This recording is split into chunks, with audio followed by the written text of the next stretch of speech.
Ja organizācijas salīdzinātu ar laiviņu, beidzamie gadi mūsu braucienā ir bijuši skarbi. Kovids, karš, elektrības un gāzes cenas, krīzes ir nākušas viena pēc otras. Kā izdzīvot? Stratēģijas ir bijušas atšķirīgas. Līdzībās ar laiviņu, kāds ir iegādājies airus, kāds ēnkurus, cits meklējas glābšanas riņķi, bet daži savu laivu vienkārši vilka krastā. Vai tā ir attīstība? Nē, tā nav attīstība, tā ir izdzīvošana. Vai var savādāk? Mēs ticam, ka jā.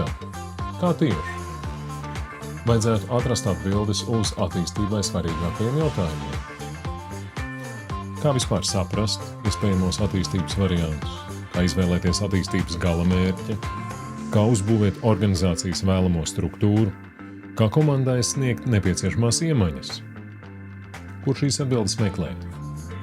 6. jūnijā konferencē Foghorn savu tēmu Latvijas vadošie eksperti stāstīs par to, kā no izdzīvošanas harmoniskāk pāriet uz organizācijas plānveidīgu attīstīšanu.